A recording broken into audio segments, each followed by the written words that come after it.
রহস্যময় পুরাণ কথায় আপনাদের সবাইকে স্বাগত। মহাভারত বিশ্বের বৃহত্তম মহাকাব্য, যা ভারতের সবচেয়ে ঐতিহাসিক গ্রন্থ হিসেবে বিবেচিত হয়। হিন্দুদের কাব্যগ্রন্থে পঞ্চবেদ হিসেবে বিবেচনা করা হয়।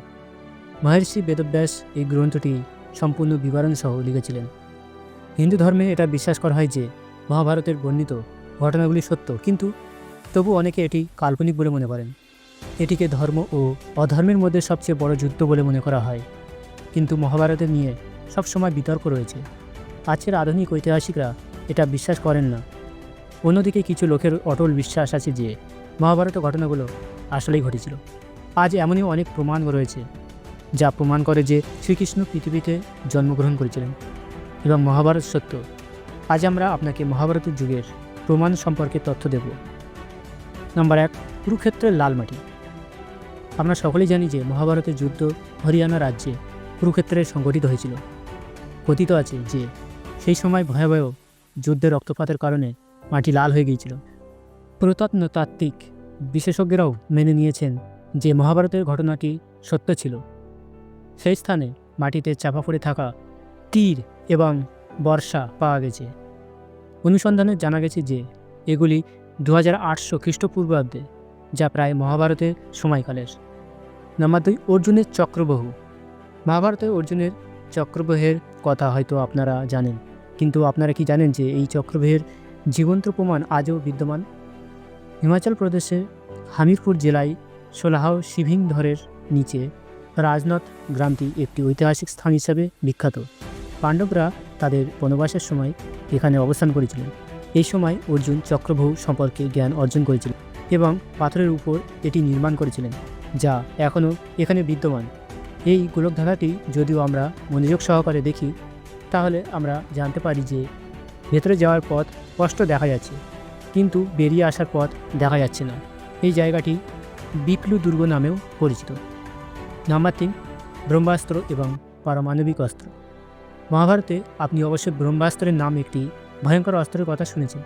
ধর্ম এবং সত্য বজায় রাখার জন্য ব্রহ্মাস্ত্রটি তৈরি করেছিলেন, যা ছিল একটি ধ্বংসাত্মক পারমাণবিক অস্ত্র, যা কেবল দ্বিতীয় ব্রহ্মাস্ত্র দ্বারাই থামানো যেত। ব্রহ্মাস্ত্র খুবই বিশেষ ছিল, যার কারণে মহাভারত এবং রামায়ণের সময় খুব কম যোদ্ধার কাছেই এটি ছিল। রামায়ণে এই অস্ত্রটি লক্ষ্মণের কাছে ছিল এবং মহাভারতে এটি দ্রোণাচার্য, অশ্বত্থামা, শ্রীকৃষ্ণ, যুধিষ্ঠির, কর্ণ এবং অর্জুনের কাছেও ছিল। এই অস্ত্রটি পুরো বিশ্বকে ধ্বংস করার ক্ষমতা রাখে। নম্বর 4, ভগবান শ্রীকৃষ্ণের নগরী দ্বারকা।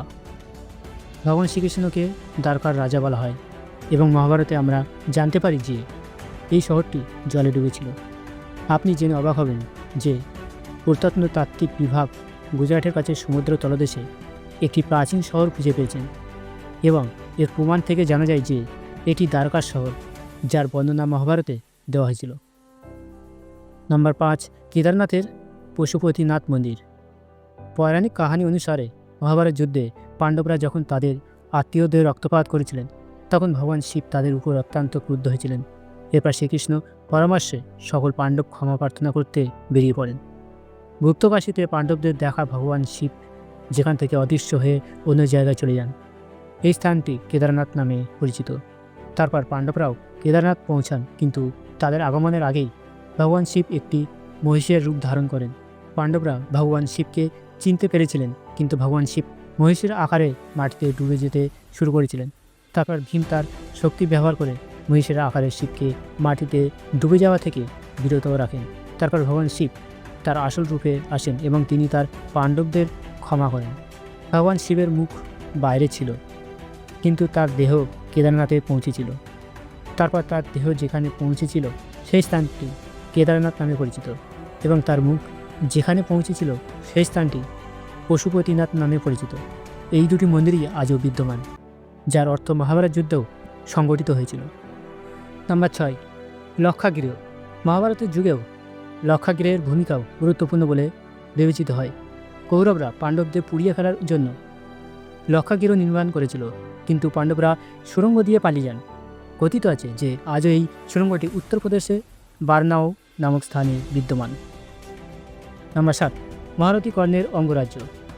কুন্তির জ্যেষ্ঠ পুত্র দানশীল কর্ণ ছিলেন অঙ্গদেশের রাজা, যা দুর্যোধন তাকে উপহার দিয়েছিলেন। বর্তমানে আং দেশটি উত্তরপ্রদেশের গোন্ডা জেলা নামে পরিচিত।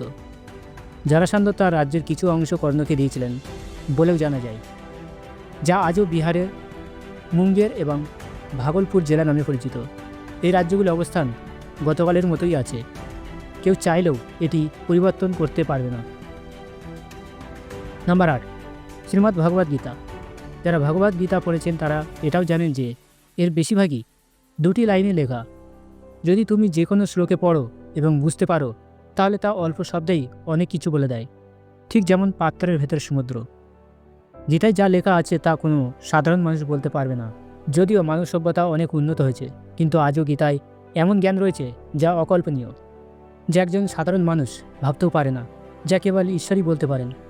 এটাই প্রমাণ যে ভগবান কৃষ্ণ অর্জুনকে গীতার জ্ঞান দিয়েছিলেন। নাম্বার 9, ঘটোৎকচ। কুরুক্ষেত্রের একটি জায়গায় নাম, বর্তমানে জায়গাটি ভারতবর্ষের হরিয়ানা রাজ্যে অবস্থিত। এই কুরুক্ষেত্রে ভারতীয় প্রত্নতাত্ত্বিক বিভাগ একটি বিশাল আকৃতি মানুষের কঙ্কাল খুঁজে পেয়েছিল, যা দেখে স্পষ্ট হয়ে গেল যে এই কঙ্কালটি কোনো সাধারণ মানুষের নয়। তাই আলোচনায় শুরু হয়েছিল যে এই কঙ্কালটি ঘটোৎকচের। আপনারা সকলে নিশ্চয়ই মহাভারত যুগের ঘটোৎকচের সম্পর্কে জানেন। যখন ভীম ও হিড়িম্বার পুত্র ঘটোৎকচ মহাভারতে যুদ্ধ করতে এসেছিলেন, তখন কর্ণ তার শক্তি দিয়ে তাকে হত্যা করেছিলেন।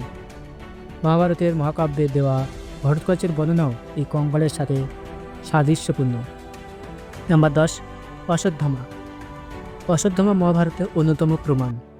দ্রোণাচার্যের পুত্র অশ্বত্থামা ছিলেন অত্যন্ত বুদ্ধিমান এবং প্রভাবশালী।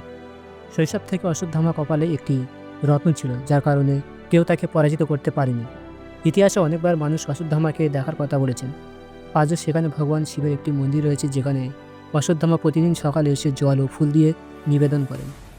মহাভারতের যুদ্ধে যখন অশ্বত্থামার পিতা গুরু দ্রোণাচার্যর ছলনার মাধ্যমে নিহত হন, তখন অশ্বত্থামা ক্রুদ্ধ হয়ে দ্রৌপদীর 5 পুত্রকে ঘুমন্ত অবস্থায় হত্যা করেন। তখন অর্জুন রেগে যান এবং অশ্বত্থামাকে তাড়া করতে শুরু করেন। অশ্বত্থামা অর্জুনের উপর ব্রহ্মাস্ত্র ছাড়েন। তারপর অশ্বত্থামা ব্রহ্মাস্ত্রটি অভিমন্যু স্ত্রী উত্তরার গর্ভের দিকে ঘুরিয়ে দেন। শ্রীকৃষ্ণ ক্রোধের অশ্বত্থামার কপাল থেকে রত্নটি বের করে নিলেন। নিষ্পাপ শিশু ও নারী হত্যাকে পাপ বলে অভিশাপ দিলেন এবং কলিযুগের শেষ অবধি পৃথিবী ঘুরে বেড়ানোর জন্য তাকে অভিশাপ দেয়। এই 10টি কাহিনী প্রমাণ করে যে মহাভারত সত্যি ঘটেছিল।